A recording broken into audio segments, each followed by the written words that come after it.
I'm here on the Zurich Blue Sofa, the sofa on which we have been discussing so many of Dubai residents' dreams. But this interview is a little bit different because we're going to find out what happens when you achieve your dreams. Where do you go from there? I'm joined by the serial entrepreneur, Donna Benton. Donna, it's nice to see you. Good morning, Brandy. Nice to see you too. So before we get into where you're going, remind us why you first came to Dubai. What did you want to achieve when you first moved here in 2000? Yeah, to be honest, I was actually coming for 1 year. All I wanted to do was save enough money to put a deposit on an apartment in Australia and to sort of grow from there.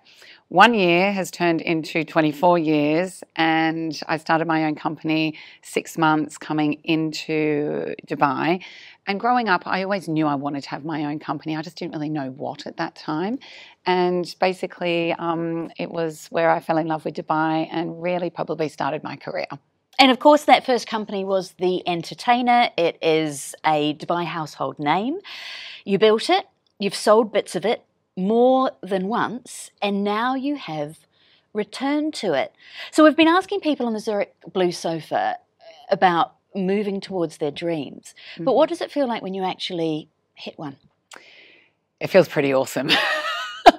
It's great. And so it's not just all about the money, it's about the achievement at the same time. So look, Entertainer, I love.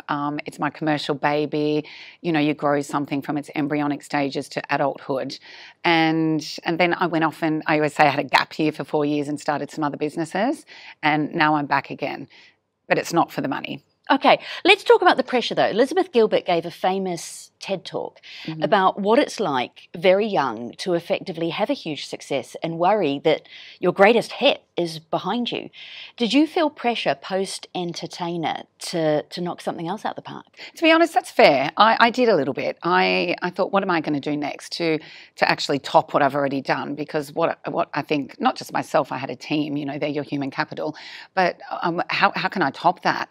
And so I went off for maybe a month or two and then started the Benton Group and did some other things. But for me, it's something that I really have to enjoy doing. So if somebody came to me and said, I want you to invest in spare tyres or something, I wouldn't be interested. I'm not into spare tyres, you know. So I have to have passion in what I do. And look, there has to be a purpose for me. I have to be able to get out of bed.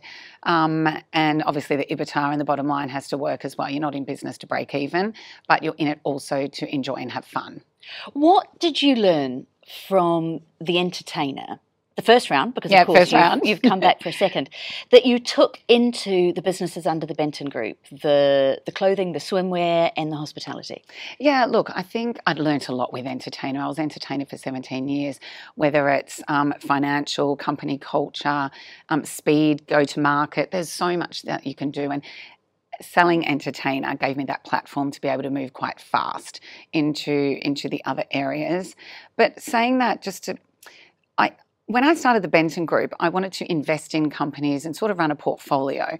And when I was doing that, I wasn't really running them because I invested in Sunset Hospitality, for example, which I love, is amazing, but I'm not running it. So I needed something that I could actually run and get out of bed, and it's a challenge, and I love startups. So that's why I started Caha, Capo as well. And this is why I'm excited to be back at Entertainer again. What's it like walking back into a company you founded? You know, it felt like home. I know that sounds bizarre. It felt like home. It was 4 years since I'd been there. There was a lot that had changed. And look, I didn't take everything back to the basics on where everything was, but you always have to stick to the foundations.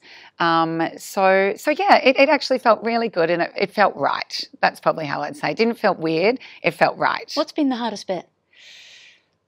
The hardest bit was probably the initial bit of educating the rechange, because a lot had changed in the 4 years within the business. So it was getting back to where it was. And it was probably the first 3 or 4 months where myself and the team worked. I probably was working harder then when I first founded The Entertainer, just to really get it back and to get the market to trust you again. Okay, so how do you do that?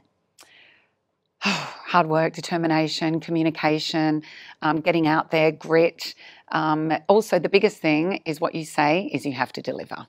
And that's one of the key things in business. Is it different doing it when, and I know you've sold chunks over the year, but when it's not really yours anymore? Yeah, when you don't have majority and there's a board, and I get that. It is and it isn't, because before you go back, you have to have the boundaries and the guidelines.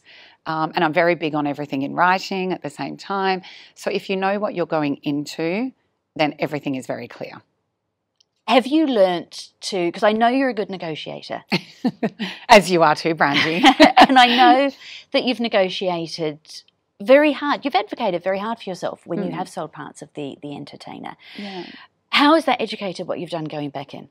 Yeah, look, I think everyone should do that. You have to believe in yourself and what you do and what your worth is. That's the first thing. And that's anyone, not just a business. It's an employee at the same time. Value yourself, get in there, tell them what you're worth.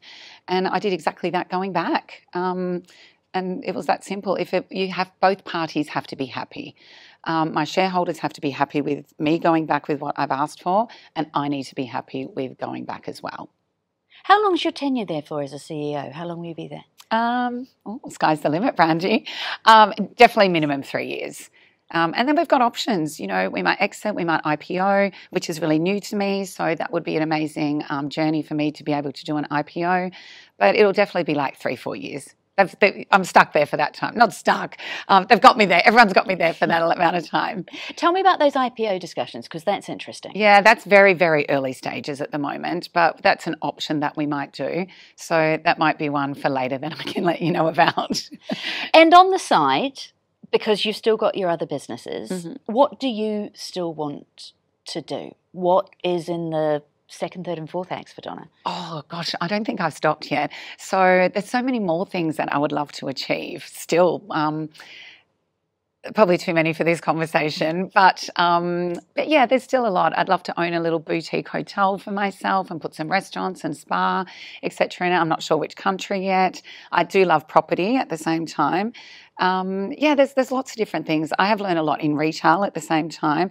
Not sure if I get back into that or continue. I love my swimwear brand and what I do, but there's so much. There's so much out there if you really want to do it. You could have taken to a hammock a decade ago. Would you ever retire?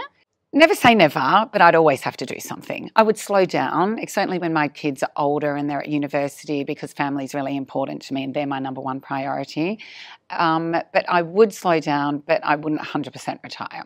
And what are your dreams for them? What do you hope your son and daughter have learned from watching Mum go out and do all of this? 2 things I'd love from them is work ethic and to be happy. And I always say to them, you have to be happy. And if that's going to university and that's happiness, great. If it's not, that's also okay if you want to go in the workforce. So happiness, be kind, and work ethic.